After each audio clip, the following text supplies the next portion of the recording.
Um, I would say, behind the classic Angler of the Year and a blue trophy, like the US Open is up there.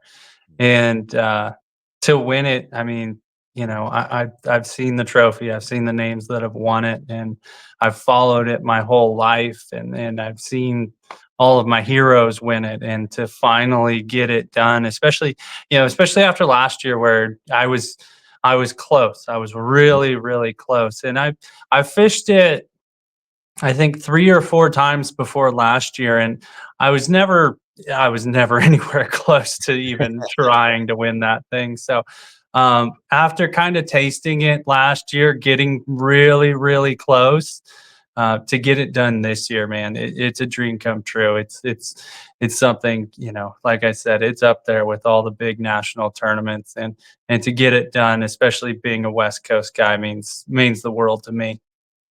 Man, awesome.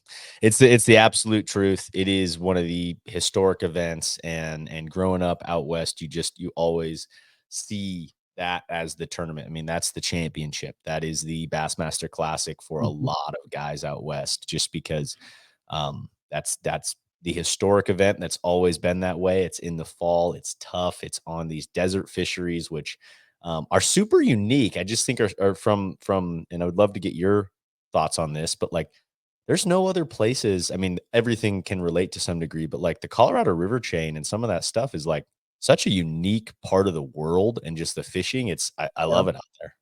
Dude, it is a special place. You know, the Colorado River, if you've never been there, it really is like there's no other backdrop like that.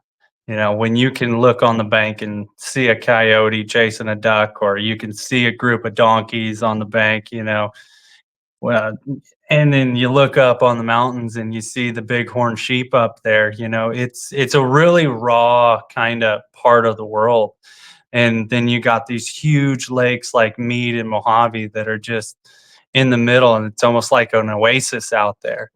And then you put the smallmouth and the largemouth in there, and you're like, this is incredible because, just going vacationing there would be cool, but now we get to go bass fishing there in the middle of the desert. I mean, it is it is one of my favorite places. It's something I always look forward to.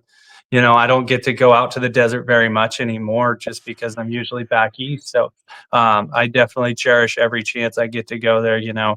I some of the sunsets you see out there are just unbelievable. You're in the middle of this giant basin, and there's just mountains all the way around you, and you just look across the lake and there's nobody out there. You don't have any cell phone service. It's actually one of my favorite places to practice because I can just go out there and I know my phone's not going to ring. I know I'm just going to go fishing, and I can just really, really enjoy Mother Nature out there because it is truly, truly a special place. And then, to put the biggest tournament on the West Coast, it's got to be on something like that. It's got to be on a playing field like Mead and Mojave, just because they're grueling places. It's it was 100 degrees plus every single day, and we're out there from daylight to dark. You don't see anybody. It's the fishing is good, but it's still like you're out there hunting for them, and just everything that kind of goes into that tournament really makes it even more special when you do come away with the win. Yeah, no, absolutely. I think a good comparison to make. I think this fits with a lot of Western fisheries in general, smallmouth Western fisheries, but just don't have the population, right, of Mhm. the Great Lakes and those types of fisheries where you just have just massive numbers of small. The weights are very, very good, but I mean, Yeah. in this situation, and I'm sure pressure plays a big factor in all of this. It sounded like, how many fish a day were you catching, tournament So wise? so this was and I'd been there 2 times before, and I'll kinda go back to those times. Okay, I fished, a pro-am there, gosh, probably 7 or 8 years ago, and it was in February. It was still cold and it was tough. I was getting 4 to 5 bites a day, and that was it. And if you would have asked me, I would have said there's 11 fish in this lake. And then going to last year, Yeah. the bite was just off, I guess. It was kind of that fall transition, and again, I would say maybe there was 11 or 12 fish in that lake. It was tough. I was only getting, you know, 5 to 7 bites, not a lot of bites. And Yeah. then this year, it really opened my eyes to how many fish are in that lake, and I Mhm. don't know where they have been, where they were last year, but there was quite a few fish. There was a couple practice days where I was getting 20 to 25 bites Wow. and a lot of quality. And that's the cool thing about Mojave is, there's a lot of small fish in there, don't get me wrong, but I would say the average size fish that I was catching was, a high 2, almost low 3. Um, with some big ones, mixed in. No giants, no, 6, 7 pounders like St. Lawrence or anything, but quite a few 4 to 5.5 pounders, and that was really kind of eye opening. Like I said, I would have told you after last year, especially there is literally 11 fish in that lake, but they're there. It's a way better fishery than I ever realized, and it's a really cool fishery because of that. And I'd never done the largemouth thing there, Mm. and because I looked at the results after the first year of having it there, and I'm like, literally everybody who caught them was catching smallmouth. So last year I just went all in on the smallmouth. This year, after my first day of practice, I kind of struggled a little bit and I went largemouth fishing and I'm like, oh my gosh, there's largemouth everywhere in this lake. So, Mm. um, and the quality just blew me away. Mead has a lot of fish too, but it doesn't have the quality that Mojave has. And man, they are an absolute blast. Now, they do get really, really tough to catch. Mm. That was definitely part of it where kind of gets back into the whole idea of the U.S. Open is it can be a grinder, and it should be a grinder. It shouldn't be an easy tournament to do well in just because of the history behind it. And the first day it was good, second day it was okay, and then the third day, I didn't catch a lot of fish. We caught maybe 10 fish, so the pressure definitely gets to those places. I think more than most just because of the clear water. And I don't think a lot of people fish, especially Mojave. I think it's kind of the forgotten one, but the U.S. Open is definitely putting it on the map. But I don't think a lot of people like go and fun fish there just because it's so remote. Yes. There, Mhm. there's no big population of people near it. So they do. I feel like they do get a little extra wary when the pressure comes from all the boats. Right, right, especially having an organized practice with that many boats Mhm, prior. mhm, Um, man, and I totally agree. I've got a close friend that lives down there in, Boulder City, and his statement about Mojave is like, the what saves it is the remoteness, and then mhm. just it can blow out there. I mean, Mead can blow too, but on Mojave, like, there's just some days where it just goes straight up or down the lake, and so Yeah. it just lacks some of the pressure, um and like you said, there's no cell service, nothing. It is, one of those special places, for sure, and, good place to have a grinder championship style event. Mhm. And it's nice to see the bigger weights, right, in comparison to a mead, just quality. But man, I guess walk us back through, and here's something that's interesting too, is generally speaking, the US Open is fairly close. Like last year, results were close, right? Very close, Like yeah. you said, you ended up third, very close to winning it then. You kind of had a blowout, man. I mean, like 3.25 pounds or something. I mean, uh, what give us some of the differences. It sounds like you alluded to largemouth from last year to this year, but what other things do you feel like were kind of a factor in the change? Um, I really got comfortable out there. I think that was the biggest thing. I didn't end up weighing any largemouth, but it was nice to know that I had a little backup plan if I needed them one of the days. But I think a lot of it was just I got 2 really, really big bites, and when I say that, I mean fish over 5 pounds. Mm, There is a ton of 3 to 4 pounders in that lake, but getting above 4 pounds, getting into that 5-pound range, even getting above 4 pounds is hard.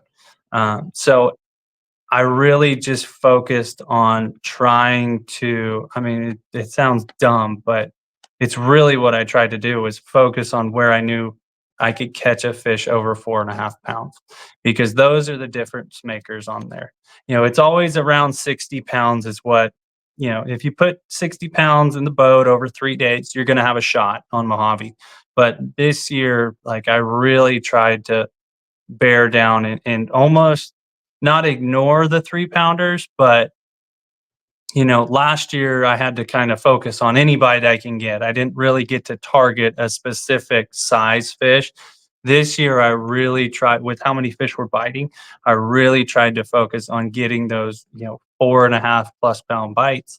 And I got enough to kind of put some distance in between me and the rest of the field. But that being said, I won by 3.5 pounds, and I mean, those guys catch a 5 pounder, and we're back to hundredths of a pound between first and second. I mean, it was just like me and Kyle the first day. He was leading it by what I think he had 22.15. I had 22.14. I very mean, close. that's how close it could be. And there was, I think, 10 or 11 other guys over 20 pounds. So I just got the bigger bites because I really, really focused on trying to get those bites and almost so not selecting those fish, but I knew the depth range that those bigger ones were going to be in and where I'd caught them in practice. So I really, instead of trying to just get bit out there, I tried to more focus on maybe get a few less bites throughout the day, but it ends up I catch more big ones. Right, right. Okay. And this event, for folks who don't know, is super unique in its format from the standpoint of Mhm. a team style. You are drawing a non-boater each day, but that individual is your teammate for the day, and your weight is combined with that. Now, I've just wondered this. I have not fished a one bass event really prior to the forward facing sonar movement, right? Mhm. And when it's something like that, and you've got your non-boater in that situation, how does that play a factor? And have you? I mean, you fished a couple of these before. I mean, what does your mindset kind of change with going into an event like that, where you're working together? You're sort of a team. You are a team. Yeah, yeah, for sure. Yeah, we are a team. That day, we're drawn out, and we're a team. Anything that he catches counts for me. Anything that I catch counts for him. And it definitely it's a cool aspect. I think it's one of the cooler aspects of the one bass tournaments is the shared weight deal. And I try to use my co-anglers. It's an advantage. If they can catch 2, 3, 4, heck, all of them, I don't care. I'll weigh them in. Um, so it's just a little extra strategy, where I'm thinking about my co-angler a little more. I want him to be catching fish because I know they count for me. And if Mhm. I'm doing something if I want to do 2 things and I know I can't do both of them at the same time or effectively fish for those fish in the same way, I will give them bait. I will give them my rod. I gave my setup right off my front deck to my co-angler the last day, and he catches one of our biggest fish. Wow. So I definitely strategize that way to where if I'm doing one thing and I want to do something else, I'll set them up. I'll give them everything they need to get bit and what I think is the most effective way for them to get bit. Because if they're not getting bit, then I'm not getting any information from them. They're not contributing to the weight. Like I want it to be a team deal because it's a huge advantage to have 2 anglers as opposed to one. So forward facing sonar, it's no secret. Active target 2, I was staring at it the entire tournament. Right, right. It's a huge player for any smallmouth fishery, but especially for the desert. And I'm not gonna lie. I told my co-anglers a couple times. I'm like, this is gonna suck. This is gonna suck for you. Okay. Try to figure out something you can do to be as effective as possible. But I know it's gonna be tough for you guys. And there was a few instances though where like the wind started blowing the final day. And I'm like, hey, I feel like I need to be doing the drop shot thing with my active target right now. But with the wind blowing, I need you to be winding something, whether it's a crankbait, spinnerbait, whatever it is. So I gave him the rod off my front deck with a spinnerbait on it, and I'm like, "Hey, dude, just try to bomb it out there and cover as much water as you can, and just hope you reel it over a fish." And he reeled it over a 4.5. That's So I always try to use my co-anglers. Another cool story was the first day. Um, I hooked a 8-10 pound catfish, and I look under this catfish. He's there with the net. My co-angler is there with the net, and I'm like, "Hey, grab the net. I don't want to deal with this thing without a net, so I'm just going to net it and get the hook out of it." And I look underneath the catfish, and there's 2 4-pound plus smallmouth sitting underneath the catfish, like following it up. So wow. in an ordinary, like non-shared weight, whether a Toyota series or something like a BAM back home, I'm like, I'm probably not going to tell him about those. I'm going to Right, right, grab right. a catfish and then, Spin you know, back and make a yeah, cast. and then I'm going to fish for him. But in this tournament, I'm like, hey, give me the net. I'll net this catfish and deal with it. Like, don't even worry about it. Grab your rod and drop it right under the trolling motor. And he did just that. And he caught. I'm dealing with this catfish in the bottom of the boat, trying to get the hook out. And he's like, "I got one." I'm like, "Is it a good one?" And and like, I knew it was one of those fish. He's That's like, awesome. "Yeah." So I flopped the catfish out to the bottom of the boat. I grab the net and I go scoop up this 4 1/4 smallmouth, and we're high fiving and everything. Even the catfish was cheering us on. Like, he was pumped. But that's one of those, a couple of those instances where in a shared weight tournament, if you can think about a way that your co-angler can be a little more effective, like take advantage of it. I know it's not a very common format, but in this instant, like both those fish were huge fish for me. We both weighed them in. They got big fish on, like they made $1,000 off of each of those fish. So it benefits me. It benefits them. Like it's really a cool format.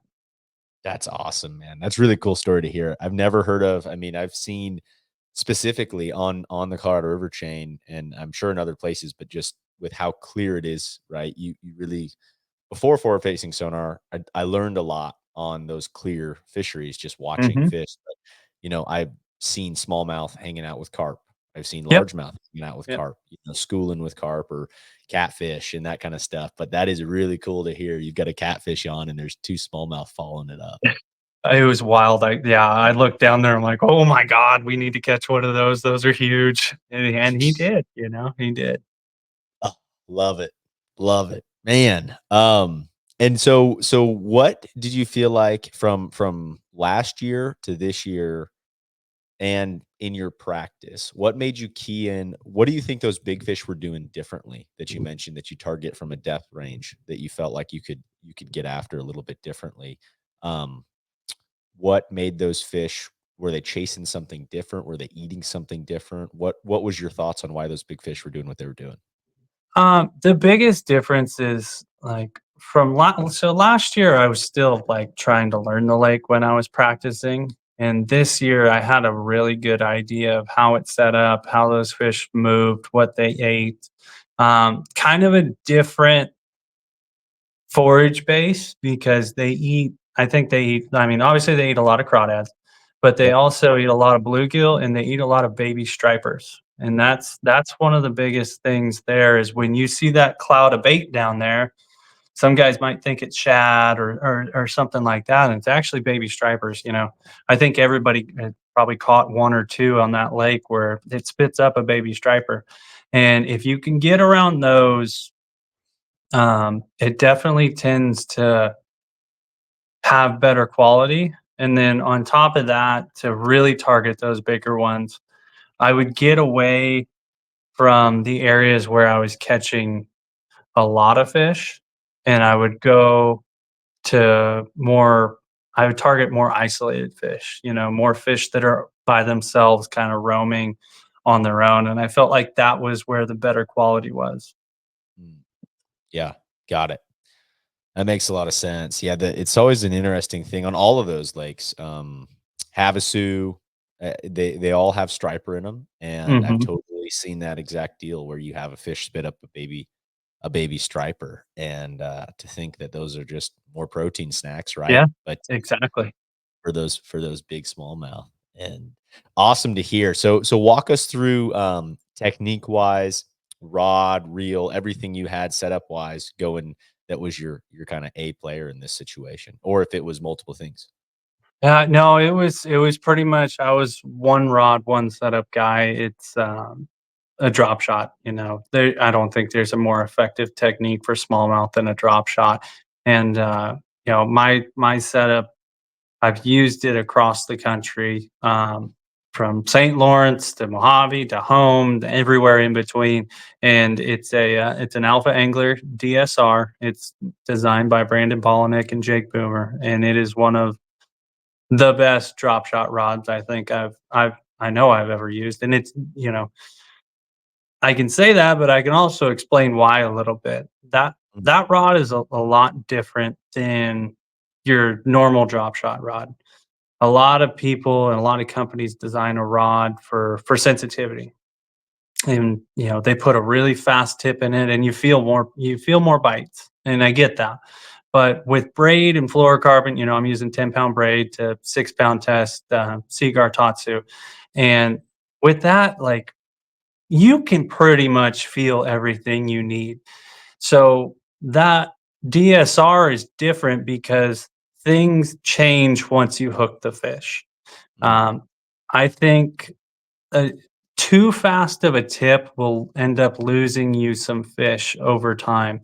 You're gonna hook most of them, but there's a few fish that I think a super fast tip actually hurts you, especially when you're dealing with smallmouth when they jump. You're not always applying steady pressure, and that DSR is a much more parabolic bend. So I'm always delivering a steady amount of pressure to that fish no matter what it's doing. That rod's bending more evenly throughout it. And I mean, it's not a crankbait style rod, like it's not a crankbait bend, but it's close. And we all use crankbait rods because we don't want to lose the treble hook fish. Well, it's the same concept just with a single drop shot hook. It's the same steady power, steady bend throughout the whole rod that's always gonna apply that steady amount of pressure. So, you know, we can all hook them, but the money gets made when you're landing those fish, when you're fighting those fish, and you don't need to be breaking them off. You're already under gun. Dealing with a 5-pound smallmouth and 6-pound test, you're already under gun. So having the right rod is absolutely crucial to that, and that's why I absolutely love that rod. And then the other crucial part is a good drag, and I use the Lose Custom Light, either the Custom Light 30 or the Custom Light shallow spool. And man, I've been blown away by how good that drag is.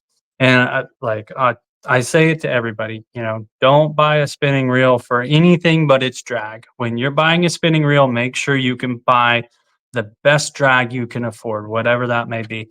And for me, it's that Lose Custom Light. I caught all those fish up at St. Lawrence, setting the record up there. I catch them all in Champlain. Having my best Elite Series finish, and then we landed. Almost every single one of them on that thing, and just a smooth, consistent drag is absolutely critical.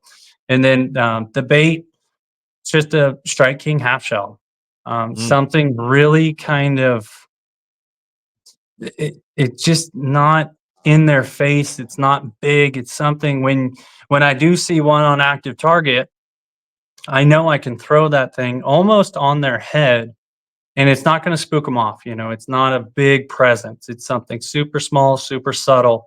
And I can just hold it there. And then once they take a look at it, if they haven't grabbed it on the way down, they take a look at it and I just hold it there. and then just go and just grab it and swim off. And then I use a Gamakatsu size 4 split shot drop shot hook, and depending on the conditions, anywhere from a quarter to a half ounce drop shot weight. But Mm, that setup right there has made me a ton of money over the last few years fishing for smallmouth, and it's something that I have a ton of confidence in. love it, man. Love it. I really like those half shells. I haven't, I've got a bunch of them and I really haven't Mhm. utilized them in a while, just kind of with the advent of Maxent and everything else. I've kind of done a lot of just the Berkeley Yeah. stuff, but they are fish catching fools. They really are. You aren't They kidding. are. Yeah. Yeah. I've fallen in love with that worm. It's just so subtle. And when you drop it on that fish's head, they tend more often than not to, even if they don't eat it, they don't spook off as aggressively. Like you don't see them swimming off at 100 miles an hour after you dropped it on their head. They at least take a look at it. And I'm not saying you're going to catch every single one of them, because that's impossible. But I get a lot more interest and a lot more like more engaged interest, if that makes sense, when I throw that thing on their head. Sure. No, that's one of those things with forward facing, right? Is really being able to tell, educates us from what the fish's behavior looks Mhm, like. And mhm. that's a cool analysis with like different baits of like, okay, what are these fish?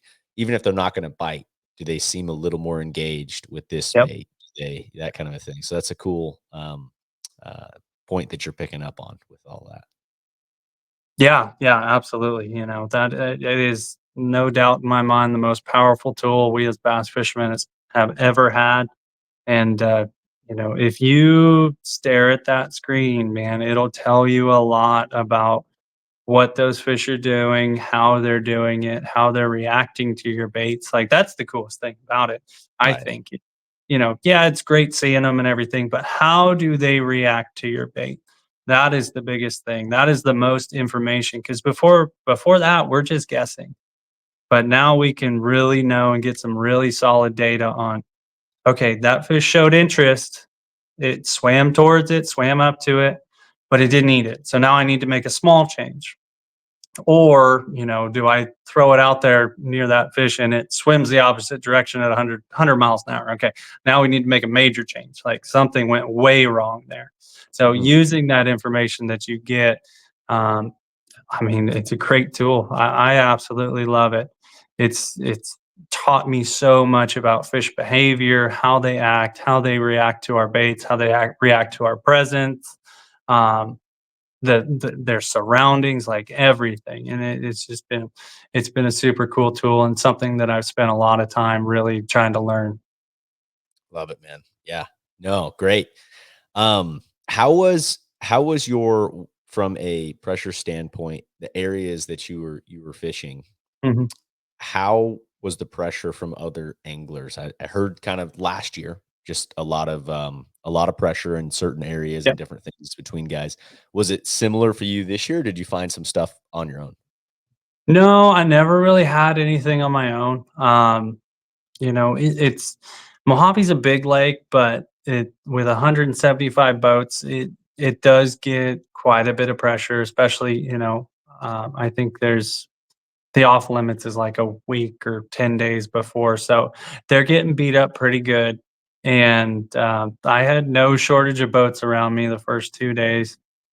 But, just being able to kind of key in on the few little details like we talked about earlier, I was kind of able to get away from those.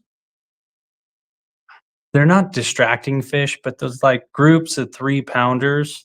Mm, Like, there was days where it was like, "Yeah, I'd love to start with 15 pounds." I mean, who wouldn't? Like, that's a great starter bag. If I can have 15 pounds by 8 o'clock, absolutely. But if I can get away from those fish where a majority of the people are fishing and kind of work around the edges, I felt like I can get a few more bites that maybe a lot of guys weren't, and they ended up being some bigger bites, which, mm, um, that's why I ended up, winning the tournament. But the other thing was they were definitely onto us. I mean, the first day it was you pretty much threw it. I could tell you on the screen whether or not that fish was going to bite just by Yeah. the way it was set up, where it was sitting.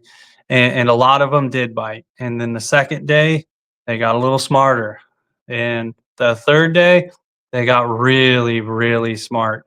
And you know, probably one of the bigger things that kind of sets me apart from a lot of other guys is I've always been a like shots on goal guy. Like the more shots on goal I can take, the more opportunities I'm going to have on catching more fish than the guy fishing next to me. So I don't spend a lot of time on one fish. Like I don't follow it around like a lot of guys in most situations.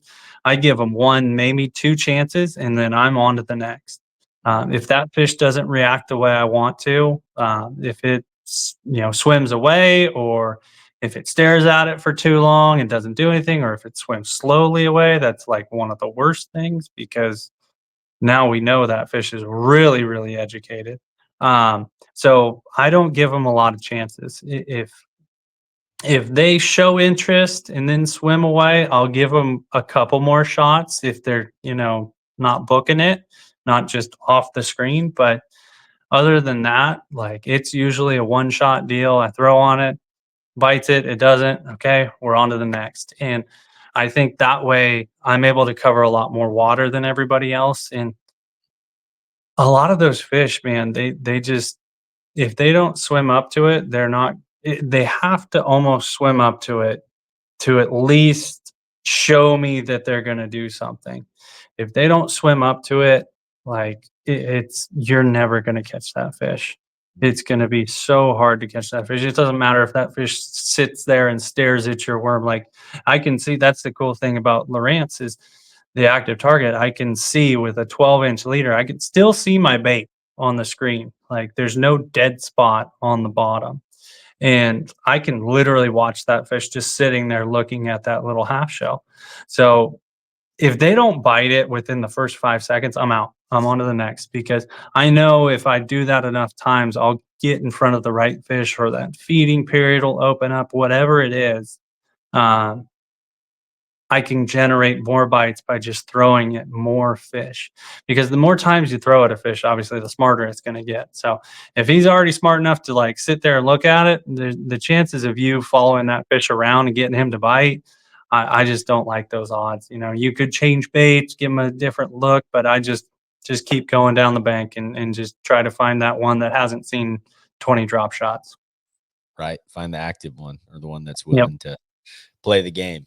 I like that, man. That's a good thought process because yeah, you hear stories of guys, following the same fish for I don't know 25 casts, and you're like, Yeah. wow, Yeah. I that's not me. I'm the same way. No, I'm that's not not the guy me at all. that's not going to throw over and over the same fish. I'm like, find one that'll eat for me. I get too Yep. impatient. Yes, Yep. but 100%. I like that.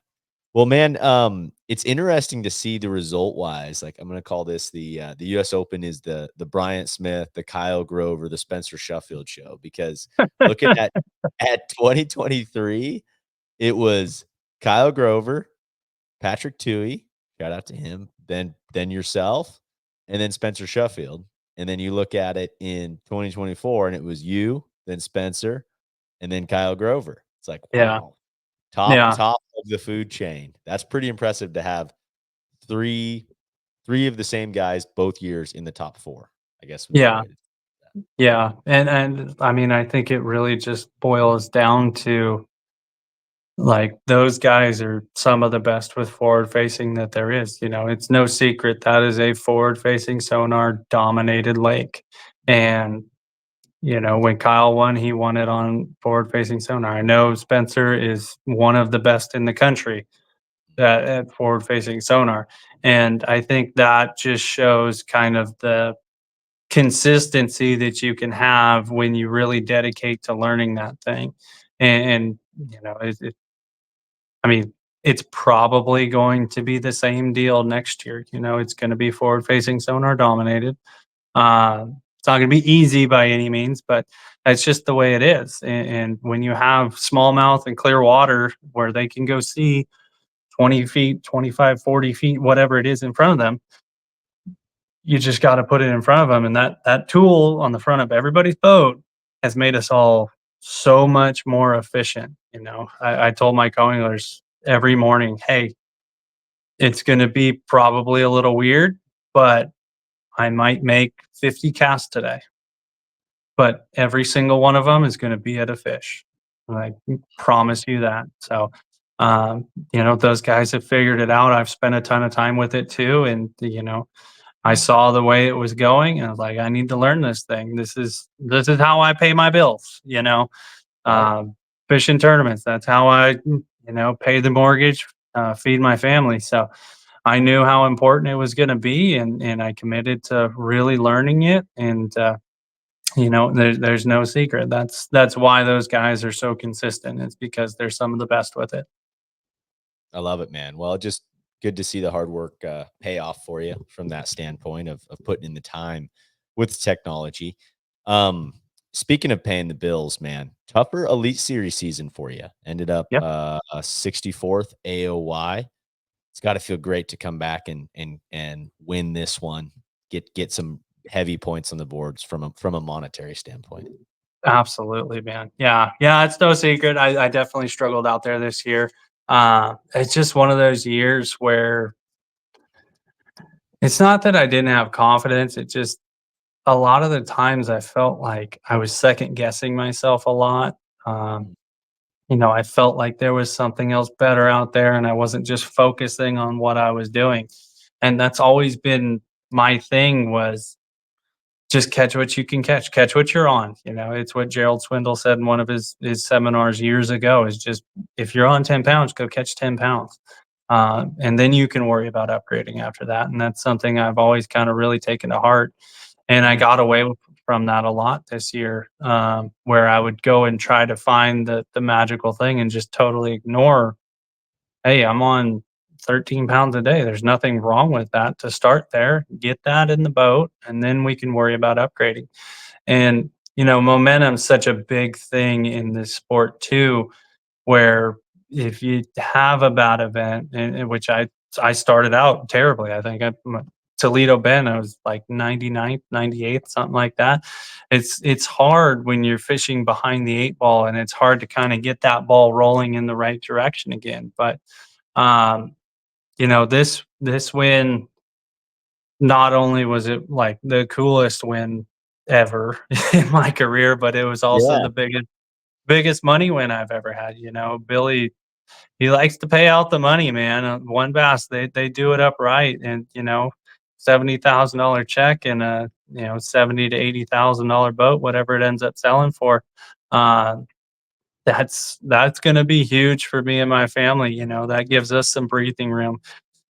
With the way the economy is, things are getting, you know, it's no secret. Everything's getting really tight, and we're not immune to it. Being a bass fisherman, if anything, we're a little more exposed to it. And you know, sponsor dollars are definitely hard to come by now. So this gives me a little bit of breathing room where it's okay. I can do, you know, two more years for sure, whether or not sponsors come in or not. So, and then on top of that, you know, having a title like this definitely, if we take advantage of it, you know, we can definitely earn some more sponsor dollars off of it, which will be a huge help as well. Yeah, yeah. I mean, and from a notoriety standpoint, I would love to get your take on that. Is this going to be a factor in that, right? From a sponsorship standpoint, Mhm. going forward, winning the U.S. Open out west, such a historic event. I would assume that's going to come up in conversations with you when talking to prospective partners, new partners, same partners, all of that kind of stuff, right? Absolutely. I'm gonna tell everybody that I won the US Open. I'm so dang proud of it, man. But yeah, yeah, it's a huge event, man. It is based in the West Coast, but there's a lot of national press you know, that comes from it. And you know, not only just West Coast press, which is awesome. You know, it's good for me, it's good for my brand, and it's definitely something we can leverage moving forward to, you know, maybe get a few extra dollars going down the road. And anytime that you're in, especially the cool thing is, Like this is the last big tournament of the year. Mhm. The elites are done, BPT is done, everybody's done for the most part. There's the MLF Championship Toyota. I forgot about that one. That's a huge event too. But it's kind of everybody's kind of done with their seasons, and now we get the limelight for a little bit at least, and that's why we're working as hard as possible. My wife is the manager, and she takes care of all the back end stuff, and she's like, yeah, get your butt in gear, we can use this. We can work hard for our sponsors and get more exposure for them because of this, and that's exactly what we're trying to do. Awesome, man. Love to hear it. And looking at 2025, I was looking at the BAM tour, the BAM 60, Super Yeah. 60, and I would be lying if I said I saw your name on the list and was like, "Well, dang it, Bryant Smith, you got to be kidding." Um, Man, cool to see you coming back out west. In all seriousness, it'll be a bunch of fun hanging with you and seeing you Mhm. out there. But man, what kind of prompted that decision for you? I mean, fishing the Elite Series, we all know the vast majority of that schedule is way out east. Mhm. Um, and you're from California and still live there. Yep. But what prompted that decision? And yeah, looking forward to seeing you a bunch in 2025. Absolutely, man. I'm looking forward to fishing back here. A big thing was that is, in my opinion, knowing Mark and how he runs things, that is going to be one of, if not the biggest thing for West Coast fishing that has ever happened. When Mhm. he announced that, I was like, I need to get in that, not just for, the great payouts and all that stuff, but that is going to be, you know, a mini elite series out west. It's something that has never really happened before, and with Mark behind it, I know he can handle this, and I know he's going to do it the right way. Dude, I was all in the second he announced it. There was no second guessing. I'm like, how the heck are we going to do this? I don't care. I'm going to be there because that is the deal. That is something that I think can grow into something really, really special for Western anglers. Because I mean, it's no secret. It's not easy being from the West Coast and going and trying to make the open, make the elites through the opens or make the BBT. It's a long road, it's a tough road, and it's an expensive road. So if we have an option out here on the West Coast to where you can fish for big money, you can fish for a lot of publicity, you can make your sponsors happy, and stay on the West Coast. I mean that's what we've all been wanting. Right. It's what we've all been asking for years, and for Mark to take that step, man, it was really, really cool. And I knew from the second he announced it, like, I'm gonna make it work somehow. So we're keeping we're keeping the boat, the Skeeter from this year. Okay. This is gonna be, I'm leaning on it right now. This is gonna be my West Coast boat. We'll get another truck, and then we'll have the new Skeeter for the Elite Series, and we'll run the truck out there, and we'll just fly back and forth. I won't be able to make all of them. I think there is one conflict, but Oh, gotcha. yeah, even 3 out of 4, dude. And maybe I get lucky enough, have 3 really good events, and make the championship. Eh, I'm not going to pass up an opportunity like this. I know it's going to be great for the West Coast. If I have a good year, it'll be great for me, great for my family, great for my sponsors. So it's kind of the all around package that I knew I had to definitely step up and support. Yeah, yeah. Awesome, man. Cool to hear too. I've always thought if I ever got to well, not only from a tournament standpoint to be able to fish back east and out here, and then from a financial standpoint, but be able to run 2 boats makes a huge difference, right? I mean, you Yeah. can leave that truck and boat wherever it's at and fly Yep. back and feel comfortable and hop in the same boat or a very similar boat back here to get after it. So cool to see that you're doing that. And Man, can't wait to see you out there, and that means a bunch more tournaments for you uh, as well. And so Mhm. it'll be a busy 2025, and probably rack up some, as you probably already do, but some nice airline points and Oh, everything yeah. else. Oh, yeah, absolutely. Yeah, we got the frequent flyer programs going, but and that was one other thing that I wanted to kind of touch on is, you know, Yeah. being away from my rig, all my tackle, all everything. Man, I just fished during the year during just Elite Series events. I was never Mm. I would go jump in a buddy's boat every once in a while, but I didn't have my boat and I didn't have all my, the way I do it. And it was never like I can get that comfort factor. So being able to fish more just in general, I think it'll keep me sharper. I'll be able to keep learning and I'll be able to, kind of because those guys back there, they don't stop fishing. Like when they get home, they just keep fishing, and that was I think that was something that kind of hurt me this year. Was just not fishing as much as I usually do. I fish for years. I fished a ton. I fished everything I possibly could, and it kind of kept me sharp. It kept me in that tournament mode, and I was able to get momentum and just kind of keep it rolling.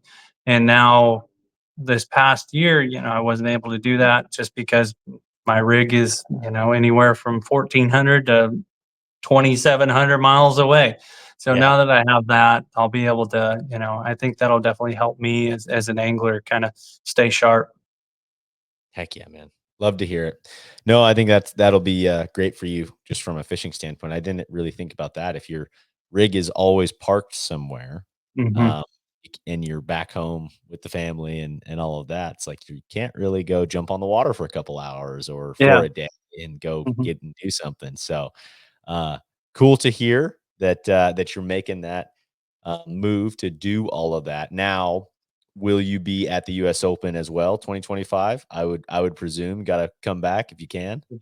Yeah, as long as my schedule allows it, man, I will never miss that tournament. That is still like, it's funny, I've dreamt about winning that thing for years and years and years, and now that I won it, all I want to do is win it again.